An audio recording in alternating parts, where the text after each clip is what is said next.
Top quality और consistent performance के लिए सिर्फ सिल्वर पंप नाम याद रखना। અમારી સાથે અમારા સંવાદદાતા ધર્મેન્દ્ર જોડાયેલા છે। ધર્મેન્દ્ર, હાલ કલેક્ટરે પણ સીધી વાત કરી, રેસ્ક્યુ ઓપરેશન શરૂ થયું છે અને હાલ તો કોઈ જાનહાનિના સમાચાર નથી, પરંતુ આપ જે કહી રહ્યા હતા તે પ્રમાણે જો આ બ્રિજ ધ્રુજી રહ્યો હતો, જર્જરિત હાલતમાં હતો, તો આખરે જે રૂટીન ચેકઅપ વરસાદી ઋતુ પહેલા અને દરમિયાન થતું હોય છે, શું તેમાં કોઈ કચાશ આપ જોઈ રહ્યા છો ધર્મેન્દ્ર?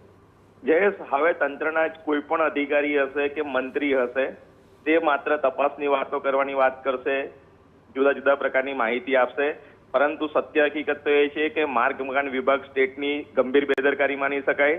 કારણ કે ચોમાસાનો સમય છે, જે રીતે બ્રિજોની હાલત છે ખૂબ દયનીય હાલત છે।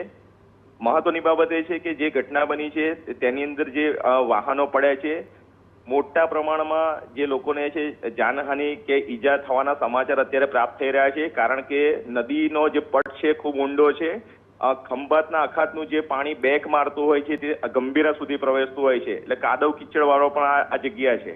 મહત્વની બાબત એ છે કે જે રીતે અત્યારે દ્રશ્યો TV9ની સ્ક્રીન પર જોઈ રહ્યા છો, જે બાઇકો પડી ગયા છે, એક બોલેરો કાર અને ટ્રકો પડેલી છે, એટલે ઈજાગ્રસ્ત લોકોની સંખ્યા વધી શકે છે। સાથે સાથે જે લોકો અત્યારે બ્રિજની ઉપર ઊભા છે તે લોકોએ દૂર થવાની જરૂર છે। વહીવટી તંત્રએ સૌથી પહેલા તો બ્રિજની ઉપર જેટલા પણ લોકો છે તેમને દૂર ખસેડવાની કામગીરી કરવી જોઈએ, કારણ કે આખો બ્રિજ આ રીતે વાઇબ્રેટ થાય છે। છેલ્લા 3 દિવસથી આ બ્રિજની સ્ટોરી માટે હું ત્યાં રિપોર્ટિંગ માટે જતો હતો।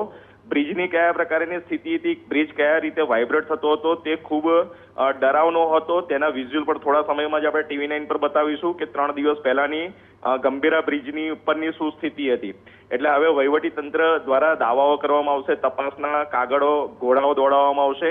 આણંદ કલેક્ટર સાથે પણ મારે વાત થઈ છે, તેમના દ્વારા જણાવવામાં આવ્યું છે કે જે ટ્રાફિક છે સૌરાષ્ટ્ર તરફનો કે જે બોરસદથી ગંભીરા બાજુ પ્રવેશતો હોય છે તેને બંધ કરી અને વાસદ તરફ ડાયવર્ટ કરવામાં આવશે। એટલે વાસદ હાઈવેની ઉપર તે વાહનોને ડાયવર્ટ કરવાની ફરજ પડશે। તે જ રીતે જંબુસરથી જે પણ વાહનો સૌરાષ્ટ્ર જવા માટે નીકળે છે તેમને પાદરા થઈ અને વડોદરા તરફ મોકલી દેવામાં આવશે। એટલે અત્યારે ડાયવર્ટની વાત આખી છે કે ટ્રાફિક કઈ રીતે ડાયવર્ટ કરો તે સૌથી મહત્વનો છે। પણ TV9 પણ જે નાગરિકો જે બ્રિજની ઉપર ઉભેલા છે તેમને પણ અપીલ કરી રહ્યું છે કે તેઓ દૂર ખસી જાય, કારણ કે આખો બ્રિજ આ પ્રકારની સ્થિતિમાં છે। અત્યારે ભલે એક પાર્ટ તૂટેલો અત્યારે TV9ની સ્ક્રીન પર જોઈ શકાતો હોય, પરંતુ આ બ્રિજ વધારે પણ ક્ષતિગ્રસ્ત હોવાને કારણે તૂટવાની શક્યતાઓ ખૂબ જ છે। બીજી તરફ વાત કરવામાં આવે તો બ્રિજ નિર્માણનું હવે ક્યારે કામ થશે તે સૌથી મોટો પ્રશ્ન છે, કારણ કે જે આણંદ જિલ્લાના કાંઠાગાળાના ગામોના માણસો હોય છે, યુવાઓ હોય છે, તે નોકરી અને ધંધાર્થે પાદરા જિલ્લામાં પ્રવેશતા હોય છે, એટલે તેમની માટે સૌથી નજીકનો માર્ગ હતો। આ માર્ગ તૂટી જવાને કારણે હવે લગભગ 40 કિલોમીટર કરતા વધારે ફેરો ફરવો પડશે તેઓને।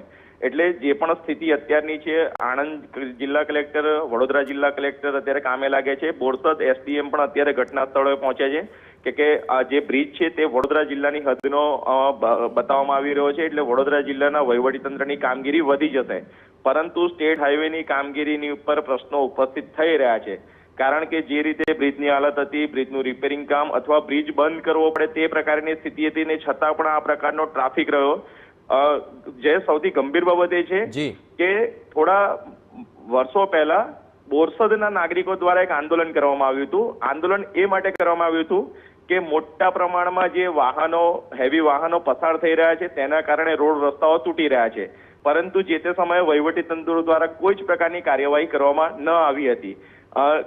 ખંભાતના અખાતની ઉપર ગંભીરા પાસેનો જે બ્રિજ છે, બેક પાણી આવવાને કારણે પણ બ્રિજ વધારે ક્ષતિગ્રસ્ત હોઈ શકે છે।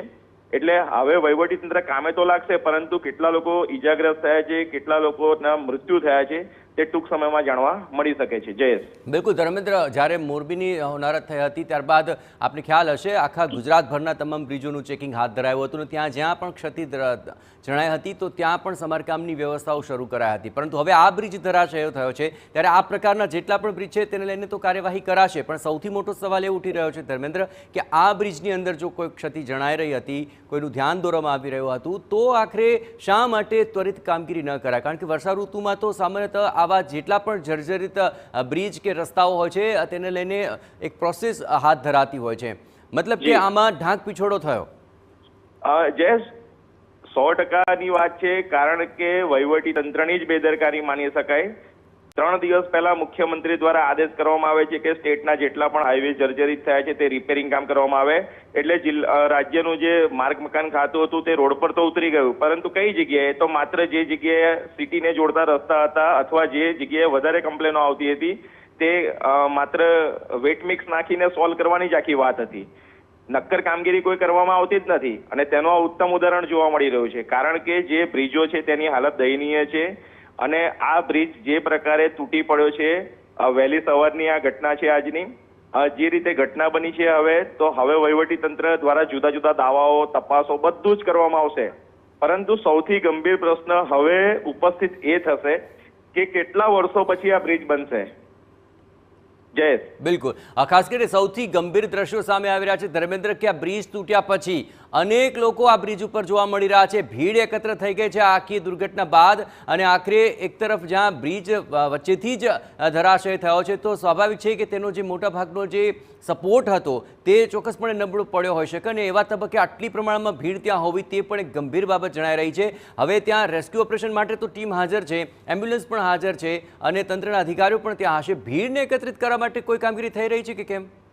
જે રીતે દ્રશ્યો સામે આવી રહ્યા છે, હજુ પણ વહીવટી તંત્ર હોય કે પાદરા પોલીસ હોય કે આણંદ પોલીસ હોય, તેમણે ત્વરિત સર્વપ્રથમ એક્શન એ લેવાની જરૂર છે કે જે લોકો બ્રિજની ઉપર ઉભેલા છે તેમને ત્વરિત ખસેડી દેવામાં આવે. જે બ્રિજની શરૂઆત છે ત્યાંથી દૂર ખસેડી દેવામાં આવે, કારણ કે બ્રિજનો જો થોડા સમયની અંદર બીજો કોઈ ભાગ ધરાશયી થાય તો કેટલી મોટી જાનહાનિ થવાની શક્યતાઓ છે. એટલે વહીવટી તંત્રને પણ એક અપીલ છે કે વહેલામાં વહેલી તકે બ્રિજની ઉપર ઉભેલા તમામ લોકોને ત્યાંથી ખસેડી દેવામાં આવે, કારણ કે જો બીજી કોઈ ઘટના બનશે તો મૃત્યુ આંક પણ વધવાની શક્યતા વધી જાય છે.